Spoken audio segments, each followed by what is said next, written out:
You are Jehovah. We worship you, Jesus. We exalt your holy name, my God. Thank you because you're good. What else? Jehovah Shammah. Unafanya mambo ambayo wanadamu hawezi kufanya. Unatoa faraja ambayo wanadamu hawezi kutoa. Haufananishwi na kitu kingine. Haufananishwi na kitu kingine. Unafanya mambo ambayo wanadamu hawezi kufanya. Unatoa faraja ambayo wanadamu hawezi kutoa.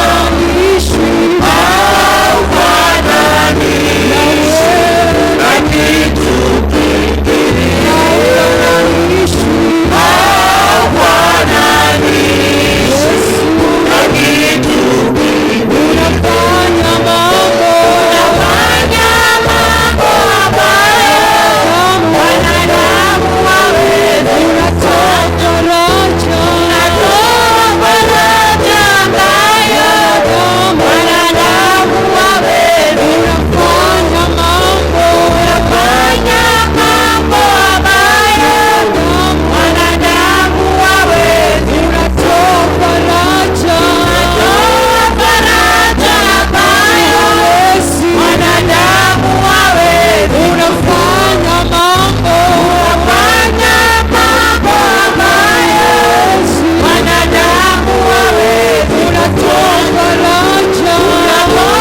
faraja ambayo wanadamu hawezi. Haufananishwi na kitu kingine. Haufananishwi na kitu kingine. Father, in the name of Jesus, we thank you. We magnify you this morning, Lord. Receive our honor, Lord. We bless your name. Father, Lord, we thank you. We uplift your name this hour, Lord. You are the most high God, Lord. Father, we bless your name. We glorify you this morning. Receive honor and glory. There's no one like you, King of glory. Father, we humble before your presence this hour. We exalt and bless your name. We bless and magnify you, Lord. Thank you, Father, in Jesus' mighty name. Let's appreciate God in the mighty hand clap. We can have our blessed seats in the presence of the Lord. Good morning, everyone. You are most welcome in the house of the Lord. This morning, God wants to do something new in your life. This morning, God wants to take you to another level. Hallelujah. I want you to feel like now you are crossing over to your Canaan. Because today marks the last day of the month of Next Level Vision. As it marks the last day, it becomes the opening of a new chapter in Jesus' mighty name. And I know new chapters are going to open today in Jesus' name. So this morning in our Workers' Choice service, we are looking at serving God as a child of the ministry. Serving God as a child of the ministry. Kumtumikia Mungu kama mtoto wa huduma. Serving God as a child of the ministry. What do we mean to be a child of the ministry? What do we mean serving God as a child of the ministry? It means denying yourself and accepting to live to the standards of the ministry no matter what. Being a child of the ministry, serving God as a child of the ministry, is denying yourself and accepting to live and to act according to the standards of the ministry in which you are serving in. That is being a child of the ministry. Therefore, there's no any other way, but it's just to now to change yourself and conform yourself to the standards of the ministry. Your lifestyle should be the lifestyle of the ministry. Hallelujah. Hallelujah. There's no contrast. There's no difference between the ministry and a child of the ministry. Whatever the ministry is going through, whatever the ministry is doing, you are doing it. Whatever the pastor is doing, whatever the pastor is expecting, whatever the vision of the pastor is your vision. Then we call you are the child of the ministry. You cannot behave contrarily, you cannot behave otherwise, opposed of what the ministry wants, opposed of what the pastor is preaching, opposed of the life of the pastor. Then you say you are the child of the ministry. Being a child of the ministry is denying yourself and accepting to live to the standards of the ministry according to the word of God. How do we become a child of the ministry? This is actually a calling. You call yourself to order and you look and evaluate yourself. How can I now become a child of the ministry? How can I align myself to become a child of the ministry? There are things, brethren, which are not automatic. There are things which you have to discipline yourself. There are things which you say, now I have to change. Now I have to conform. I have to align myself in the line with what the ministry is doing. Hallelujah. You call yourself to order. You call yourself to order. Then you speak to yourself. You talk to yourself. You say, now from today, I'm going to do exactly as the ministry demands. Aligning yourself completely to the standards of the ministry. That is how you become a child of the ministry. And that is how now God sees you and the ministry as one. Number one way of becoming a child of the ministry. Number one is doing exactly what your pastor is doing and teaching you to do in the ministry. Number one way of becoming a child of the ministry is doing exactly what your pastor is doing and teaching you to do in the ministry. Njia ya kwanza ambayo utafanyika mwana wa huduma ni kufanya sawa sawa jinsi mchungaji wako anavyofanya na anavyokufunza utende. That is how number one way of becoming a child of the ministry. It comes to a point of even risking your life for the sake of the ministry. Denying yourself so many things for the sake of the ministry. Becoming the child of the ministry. Serving God as a child of the ministry. Taking risk on the behalf of the ministry. Taking risk so that you can see the betterment of the ministry. Hallelujah. It comes to a time you deny yourself joy. You deny yourself that good life so that you can see the ministry go to another level. That is behaving and that is acting like a child of the ministry. And that is how God will recognize you as a child of the ministry. 1 Kings chapter 19. 1 Kings chapter 19. There, verse 19. 1 Kings chapter 19, verse 19. Let us all read. So Elijah departed from there and found Elisha, the son of Shaphat, while he was plowing with 12 pairs of oxen before him. And he with the 12. Elijah went over to him and threw his mantle coat on him. Verse 20. He left the oxen and ran after Elijah and said, please let me kiss my father and my mother goodbye. Then I will follow you. And he said to him, go on back, for what I have done to stop you. Continue. So Elisha left and went back. Then he took a pair of oxen and sacrificed them and boiled their meat with the implements of the oxen as fuel, and gave the meat to the people, and they ate. Then he stood and followed Elijah and served him. When Elijah met Elisha, what was Elisha doing?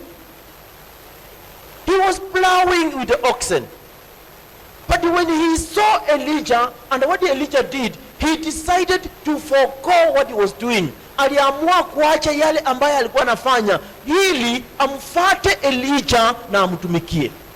Hata wewe ndugu, unaweza kuwa na majukumu nyingi, unaweza kuwa na mambo mengine mengi, lakini ukiamua mimi nitafanya mambo kama mwana wa huduma, mimi nitafanya jinsi ambavyo nafunzwa na mchungaji, basi God will consider you as a child of the ministry. Risking for the sake of the ministry.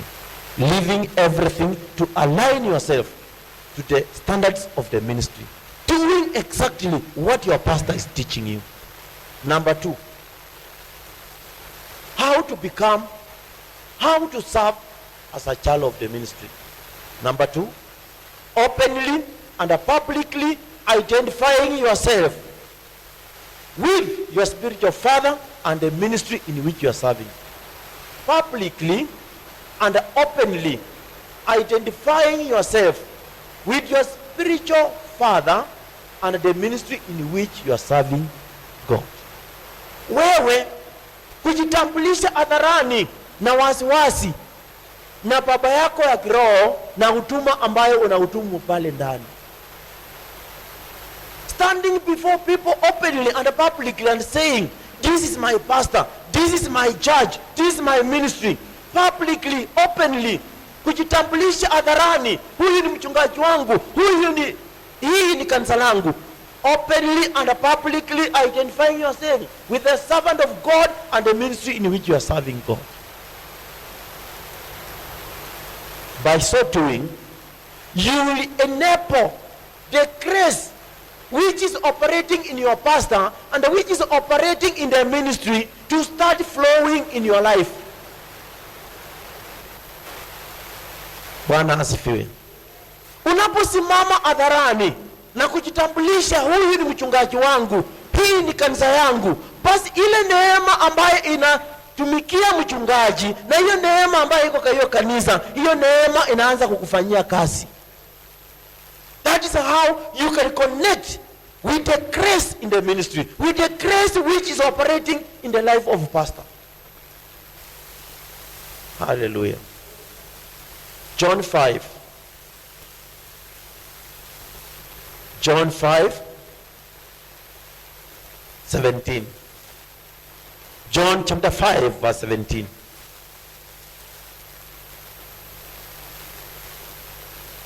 John chapter 5 verse 17.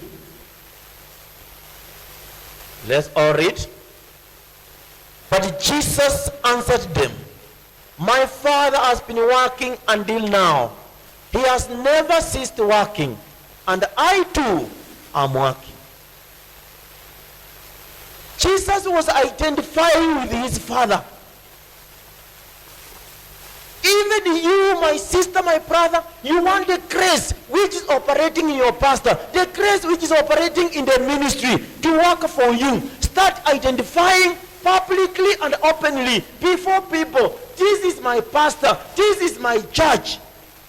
And the grace shall start flowing in your life. Verse 8. Let's see verse 36. Verse 36. Let's all read. But the testimony which I have is far greater than the testimony of John. Listen to me. If you publicly identify yourself with the servant of God whom you are serving under, and the ministry in which you are serving, God shall give you even greater testimonies than even the servant, than even the ministry. Hallelujah. But the testimony which I have is far greater than the testimony of John.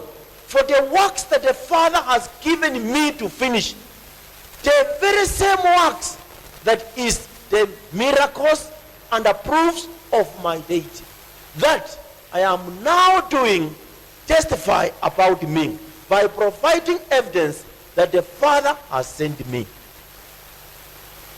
Bwana asifiwe.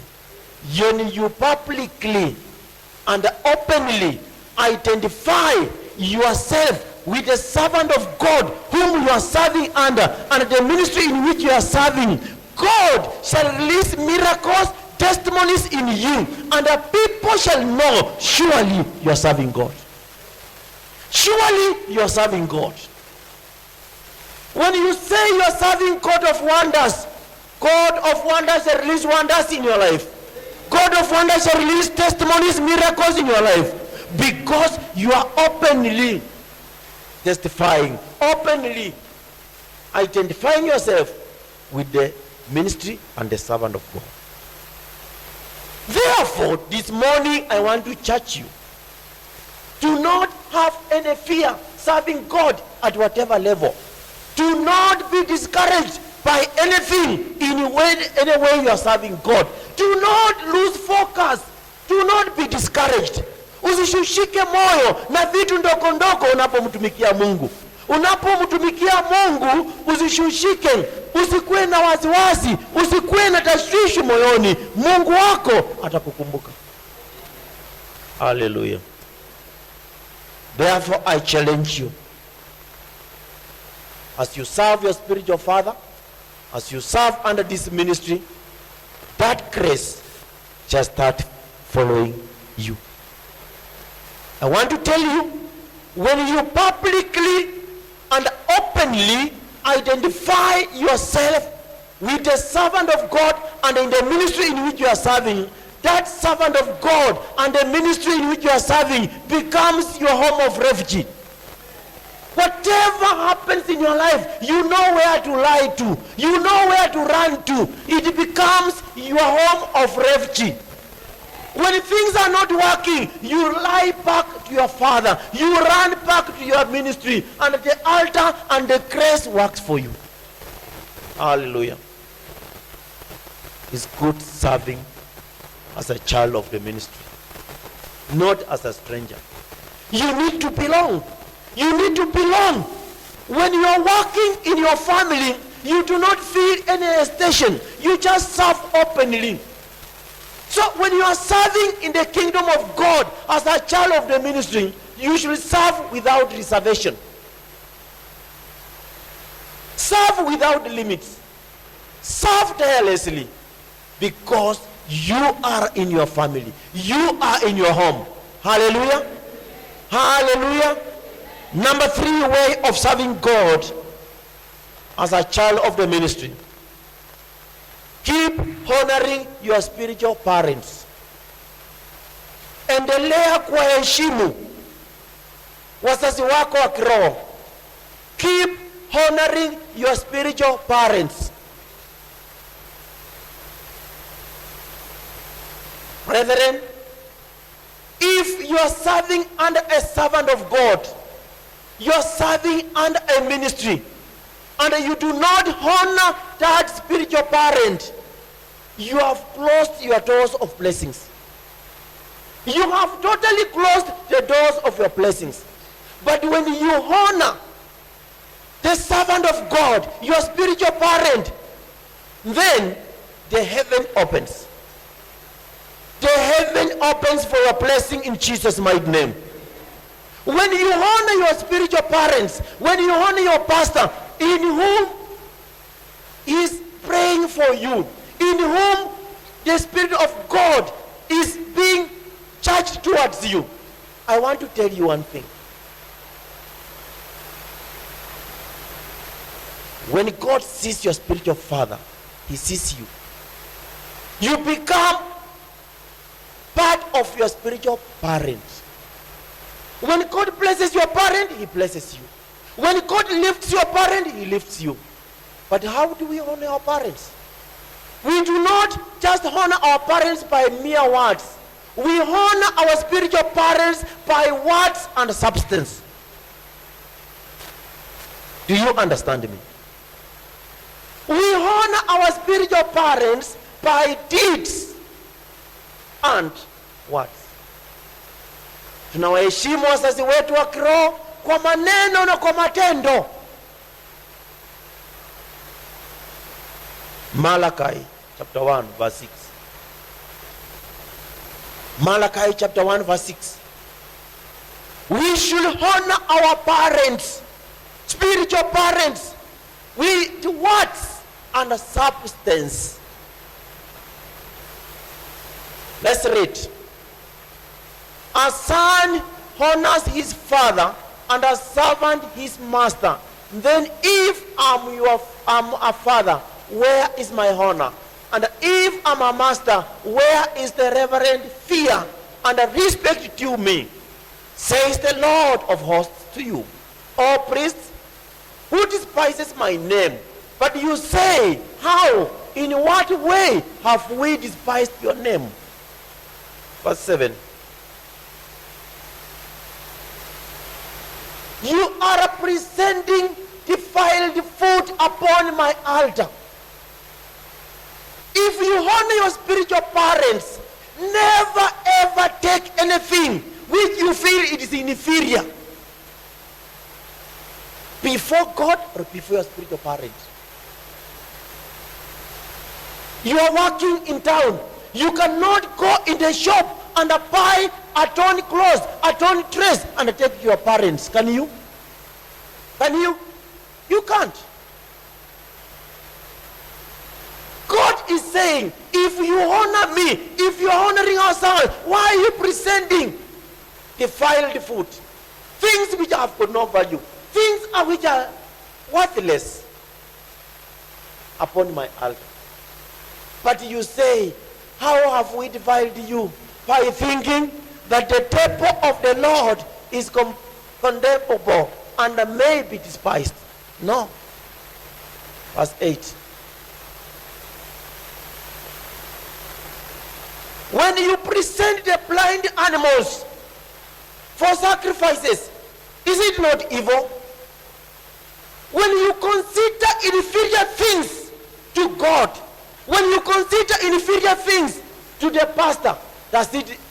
The Bible is saying, is it not evil? And when you present the lame and the sick, is it not evil? Offer such a thing as a blind or a lame or a sick animal to your governor as a gift or as payment for your taxes. Will he be pleased with you? The Bible is asking you a question. Chukua zile vitu tuni, pelekea governor wako, atakuwa pleased na wewe. He's asking you. This Bible knew even Kenya we have got governors. Can you read that Bible? Let us all read loudly. When you present the blind animals for sacrifices, is it not evil? And when you present the lame, the sick, is it not evil? Offer offer such a thing as blind or lame or sick animal to your governor as a gift or a payment for your taxes, will he be pleased with you? Can you answer that question? Will he be pleased with you? Then why do you bring them to God and the servant of God? Why do you bring them in the house of God? Why do you bring them in the house of God?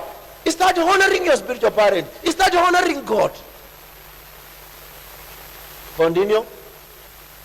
Or will he receive you graciously, says the Lord of hosts.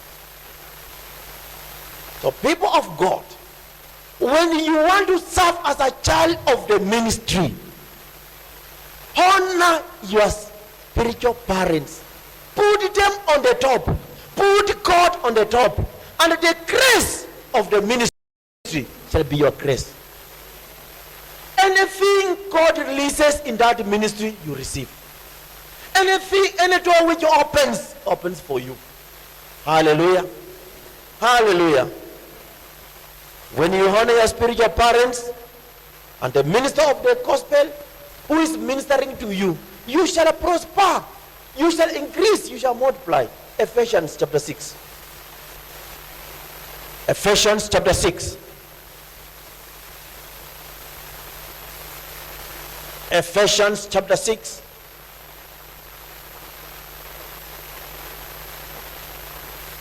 Verse 1. Let us all read. Children, obey your parents in the Lord. That is, accept their guidance and discipline as his representatives. For this is right. For obedience teaches wisdom and self-discipline. Read again. Obey your parents in the Lord. That is, accept their guidance and discipline. People of God, when a servant of God stands here and says, this is not right, don't do it, do not complain, do not murmur. The Bible is saying, accept their guidance, accept their discipline. When a servant of God speaks about discipline, take it positively. Take it positively, and they will be blessed. Because the Bible says they are acting as representatives of God. There is no pastor who will stand on the altar like this one and wish the people not to prosper, to progress, to go further. Any discipline which comes from the altar is for better. It is to take you to another level. Any guidance which comes from the altar is a light which shall show you the way in darkness. Hallelujah. For this is right. For obedience teaches wisdom. When you become obedient, son of or daughter of the ministry, you will receive wisdom. And the Bible says, wisdom is a principal thing. Use all means to receive wisdom.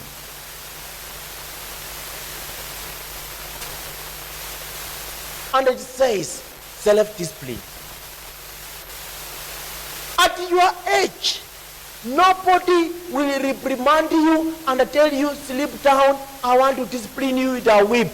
But the word of God is better than a whip. Receive this word, receive the guidance, receive the teaching, and be disciplined and have wisdom. Hallelujah. Verse 2.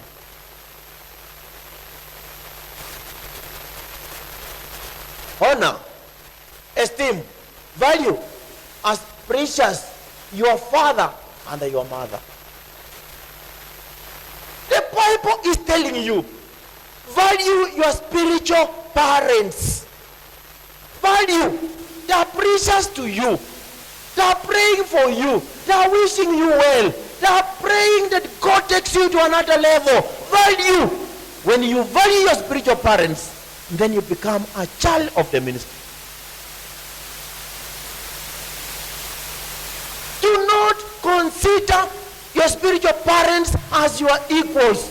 Do not consider your spiritual parents as mere people. They are not mere people. They are not your equals. They are precious. They are valuable. And somebody shout amen. And be respectful to them. People of God, when you serve God in the ministry, show total respect to the servant of God. Show total respect to your spiritual parents. And I want to tell you, God will take you higher. Do not talk to your spiritual parents like any equal, like any villager, like any person, any acquaintance you've met on the road. No, the Bible is saying, and be respectful to them. This is the first commandment with a promise. The Bible is saying, if you respect your spiritual parents, there's a commandment. It is a commandment, but there's a promise in it. What is the promise? Exodus 20:12. Exodus 20:12.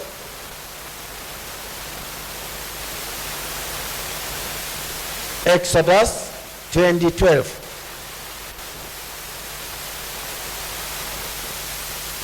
Honor, respect, obey, care for your father and your mother, so that your days may be prolonged in the land the Lord your God gives you.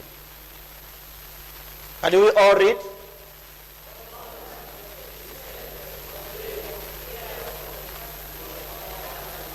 I want to tell you this particular morning, as you serve God as a child of the ministry, with obedience, with honor to your spiritual parents, this ministry shall make you go far.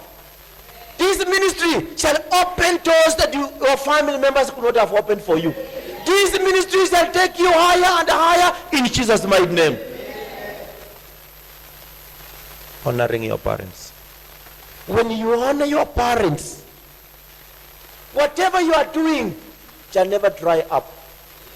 Whatever your income, where you are getting your income, even if others will dry up, for your case will never dry up. For your case, it will never dry up in Jesus' mighty name. When you honor your parents, spiritual parents, and the ministry in which you are serving, God shall open a window of blessings. The rain of all season shall be your rain in Jesus' mighty name. Hallelujah. Benefits of being a son in the ministry. Benefits of being a child and a son in the ministry. Benefits of being a son or a child in the ministry. When you remain connected to your spiritual parent and in the ministry in which you are serving, there are benefits. There are good things you are going to reap. There are things you are going to reap. There are benefits you are going to reap. Hallelujah. Hallelujah. When you become obedient, when you honor your father, when you serve with a lot of dedication, there are good things God shall release to you. Number one, you will receive the spiritual inheritance from your parents. Every spiritual good gift from your parents you shall inherit. Bwana asifiwe. Everything that God has released to your servant, to the spiritual parent, you shall inherit them as a gift in Jesus' mighty name. They shall come to you. The grace shall start helping you. Bwana asifiwe. Maybe you've been struggling doing things. Maybe you never knew how to do things. But by connecting yourself and honoring the servant and honoring the ministry and serving as a child of the ministry, God shall release grace upon you, and that grace shall work for you. Elisha was struggling plowing the land with 12 oxen. But when he followed Elijah and he became obedient and he served him with all heart and all his soul, at the end of it, Elisha was very successful. Elisha was very successful. I see you becoming successful. I see you becoming progressive in Jesus' mighty name. 2 Kings chapter 2 verse 13. We are looking at the benefits of serving God as a child of the ministry. Let us all read. He picked the mantle of Elijah that fell off him and went back and stood by the bank of the Jordan. Verse 14. He took the mantle of Elijah that fell from him and struck the waters and said, "Where is the Lord God of Elijah?" And when he too struck the waters, they divided this way and that, and Elisha crossed. When you serve as a child of the ministry, you shall inherit spiritual gifts, and there shall be no any resistance. There shall be no any obstacle. There shall be no Red Sea. There shall be no Jordan. Nothing shall hinder your breakthrough. Hallelujah. Hallelujah. I see you crossing over in Jesus' mighty name. I see you crossing over in Jesus' mighty name. That is going to be your testimony in Jesus' mighty name. Number 2 benefit of serving God as a child of the ministry. Through honoring your spiritual parents, you will be also able to be honored. You will also be honored as your father. You will also be honored. You will be respected. Wherever you go, you shall receive honor. Hallelujah. When you serve as a child of the ministry, when you serve your spiritual parents with all dedication, wherever you go, you command honor. People shall respect you. People shall honor you. Hallelujah. Hallelujah. John chapter 5 verse 23. John chapter 5 verse 23.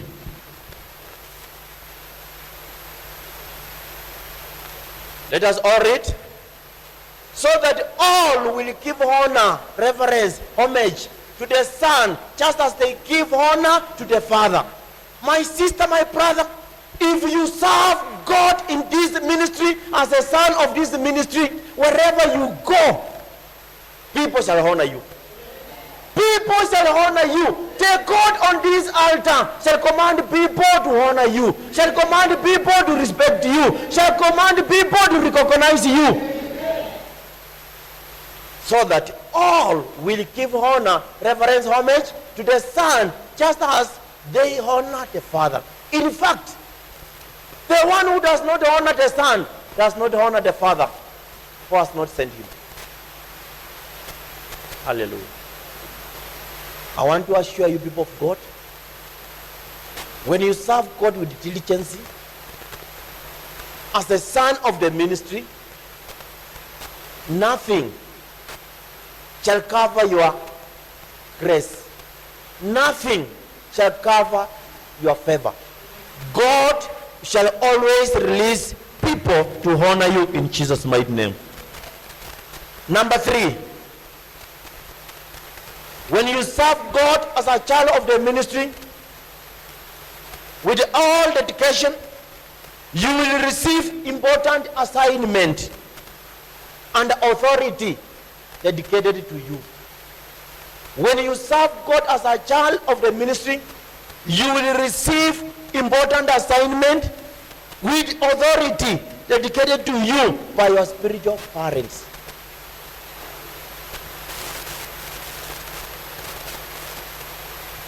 Hallelujah. When you are giving yourself the ministry as a son of the ministry,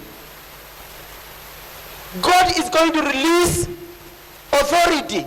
God is going to release assignment to you. God is going to give you a calling. God is going to give you a vision. God is going to give you an assignment, and you shall have authority in that assignment.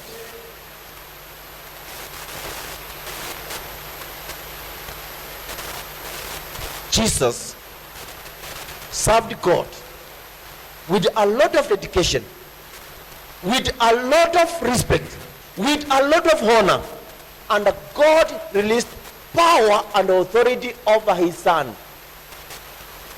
Even you, when you serve God in this ministry with a lot of dedication, as a son of this ministry, as a child of this ministry, God shall dedicate power and authority over you, and he shall give you an assignment which people shall recognize you.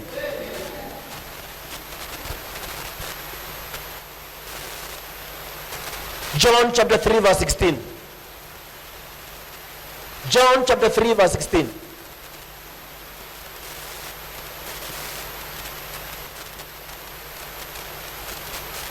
John chapter 3 verse 16. Let us all read. For God so greatly loved and dearly prized the world, that he gave his one and only begotten Son, so that whoever believes and trusts in him as Savior shall not perish, but have eternal life. Do you have eternal life from God or from Jesus? Where do you get eternal life? Read this carefully. For God so greatly loved and dearly prized the world, that he even gave his one and only begotten Son, so that whoever believes and trusts in him as Savior shall not perish, but have eternal life. Where do we get eternal life? So God has now given power and authority to Jesus. When you believe in him, he releases eternal life. Even you, when you serve diligently, when you serve as a child of the ministry, God is going to release power and authority over you. In Jesus' mighty name. Number 4.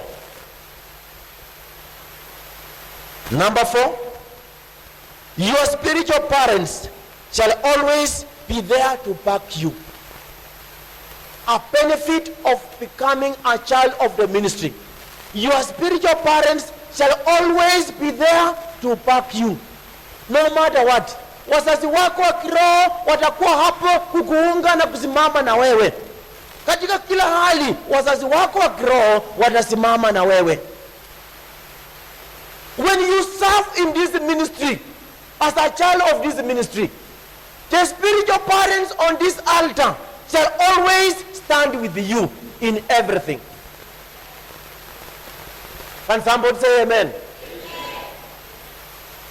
When you diligently serve God as a child of this ministry will always speak for you. When Jesus served God, with all respect, with all honor, God released every authority over him. And he will always say, I am pleased with him. Matthew 17:5. Matthew 17:5. While he was still speaking, behold, a bright cloud overshadowed them, and a voice from the cloud said, This is my beloved Son, with whom I am well pleased and delighted. Listen to him. You shall have a voice in any ministry you are serving if you serve as a child of that ministry. You shall have a place in that ministry if you serve as a child of that ministry. You shall have recognition in that ministry if you serve as that child of that ministry. Hallelujah. When you speak, people shall listen to you. Because you are speaking as a child of that ministry. You own that ministry. That ministry is part of your blood. You speak about that ministry and about that pastor with passion. People will listen to you. Hallelujah. Number 5.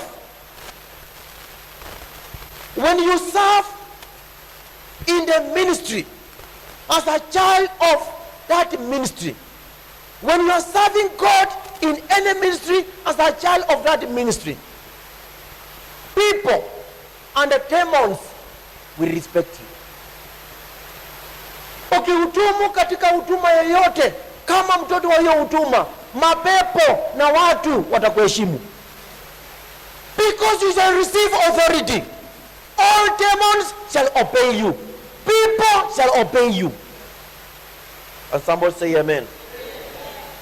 Matthew 8:9. Matthew 8, verse 9.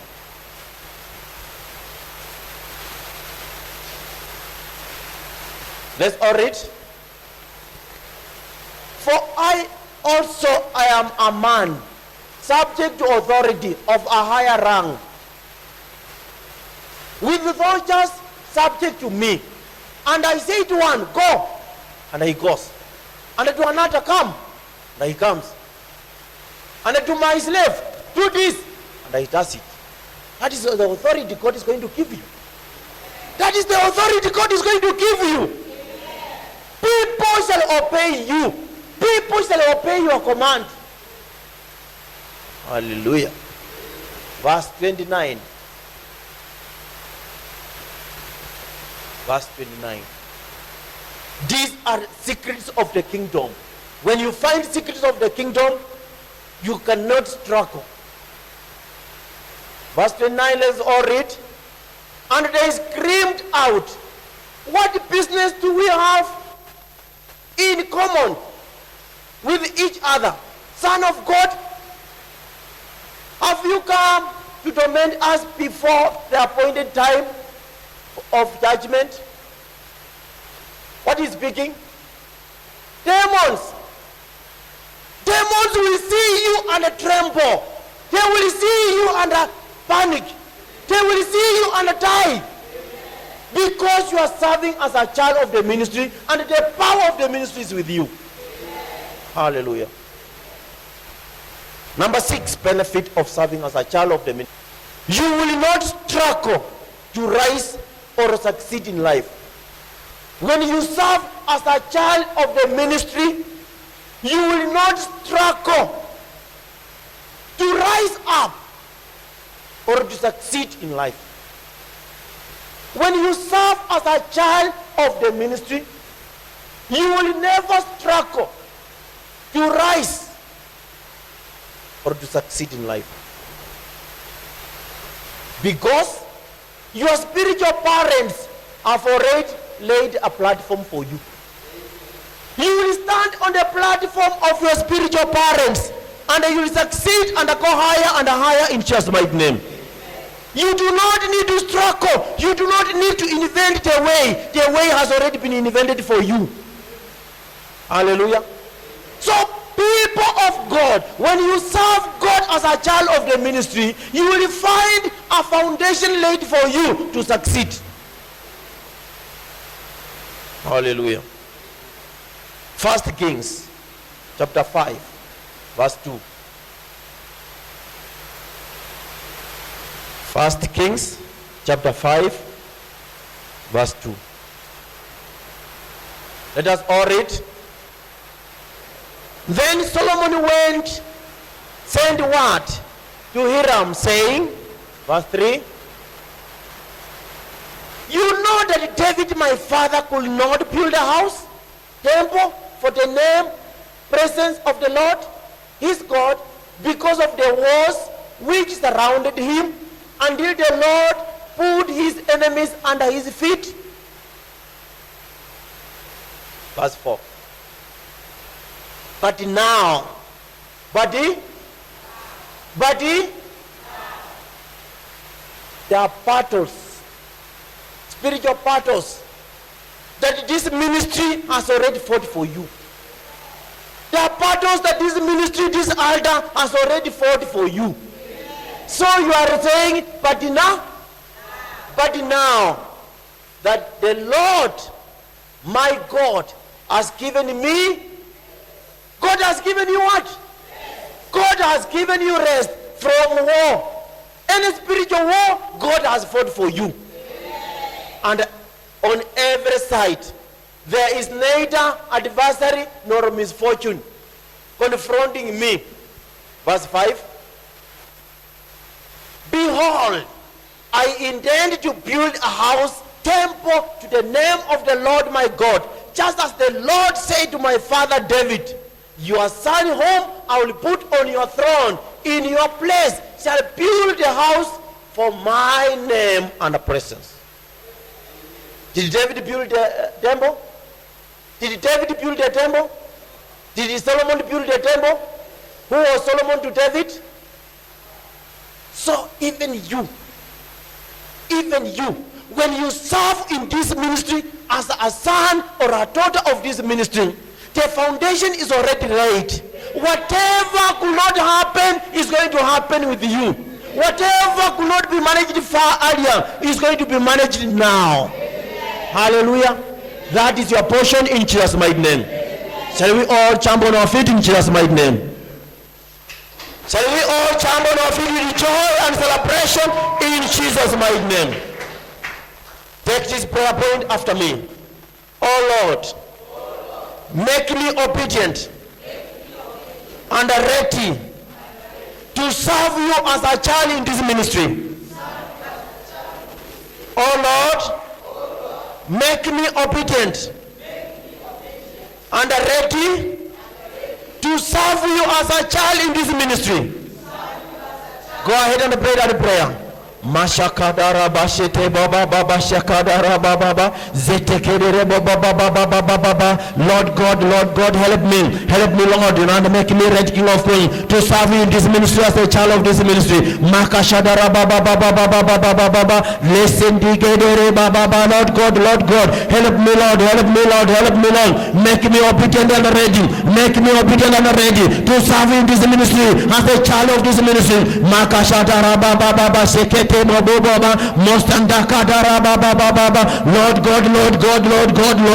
Masandara baba seterebo baba masakatara baba. Help me, Lord, be obedient and be ready to serve you in this ministry as a child of this ministry, Lord. Makashadara baba baba baba zetekerebo bobo makandu seterebo baba masatara baba baba. Lord, I pray. My God, my Father, I pray. Lord, my God, my Father, I pray, Jehovah Father, Lord, help me to be obedient, to remain obedient and be ready, Lord, to serve in this ministry, Lord, as a child of this ministry, Makadara baba baba baba baba baba, Leseterero baba baba baba, Makosodoro baba. Lord God, we thank you.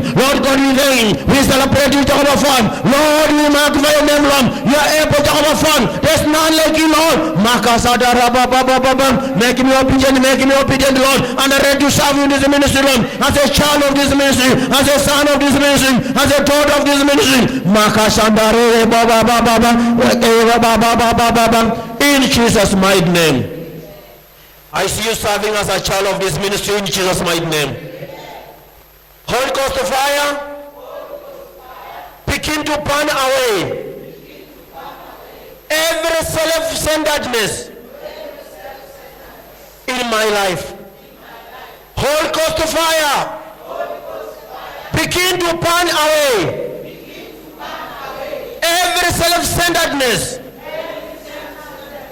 in my life. Go ahead and pray that prayer. Mashatara baba, Lord God, Holy Ghost fire, fall upon us, Lord. Burn everything, Lord, of self-centeredness, Lord, selfish mind, Lord, of King of Glory. Makashadara baba, selfishness, King of Glory, self-centeredness, King of Glory. We pray, Jehovah Father, my God, my Father, Lord, King of Glory, Holy Ghost fire, burn away every spirit of self-centeredness, Lord, to serve you selflessly, King of Glory. Makadara baba Masetekere baba baba baba. Labasetekere baba baba baba. Lesetere baba baba baba. Makoshatoro baba baba. Lord God, we thank you, we thank you, we thank you. Masadera baba baba baba. Lasetere baba baba baba. We magnify, Lord, we honor your name, King of Glory. Let Baba setere baba. Holy Ghost fire, Holy Ghost fire, Holy Ghost fire. Burn every selection that is, Lord, in our life, King of Glory, to serve you tirelessly, Lord, to serve you, Lord, selflessly, Lord. Makadara baba baba baba baba baba. Every selfish motive, Lord, election that is, Lord, motive, King of Glory, burn it away, burn it away, burn it away, burn it away, burn it away, burn it away, burn it away. Masatara baba baba baba baba baba. Let your will happen, Lord. Let your will happen. Let your will happen. Let your will happen. Let your will happen. Let your will happen. Let your will happen. Let your will happen. Let your will happen. Let your will happen. Let your will happen. Masanda kadara baba baba baba. Lesedere baba baba baba baba baba. Masadera baba baba baba baba.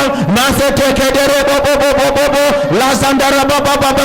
Open up the Baba. Tuachana open up the. Naomba Baba tuachana upinafsi Baba, tukitumikie Baba kwa moyo wote, kwa nguvu zetu zote. La Baba baba baba, tusaidie Baba, upinafsi utoke, upinafsi uondoke. Masande akadere baba baba, la sadara baba, tuachilie makarara baba baba. Holy Ghost fire, Holy Ghost fire. Burn every selection darkness, Lord, in our life, King of Glory. Masande kedere baba, tuachilie kwako Baba, tuachilie kwako Baba, tuachilie kwako Bwana.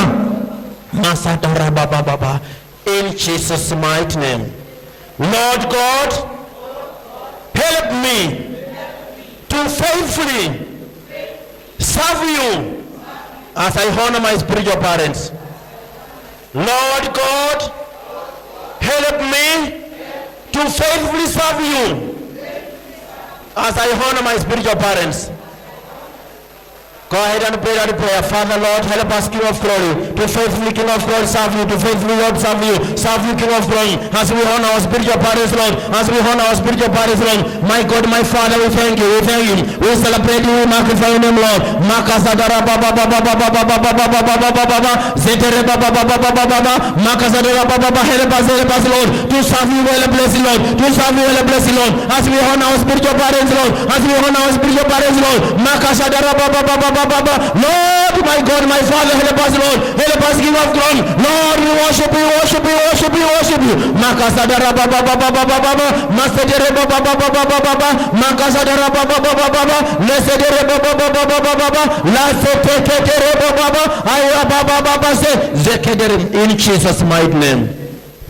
Father, we pray, King of Glory, from this stage, our Father, let us serve you, Lord, as children of this ministry, our Father. As we pour our efforts, Lord, we serve you tirelessly, Lord, endlessly, Lord, King of Glory, in Jesus' mighty name. Let us appreciate God with a mighty hand clap.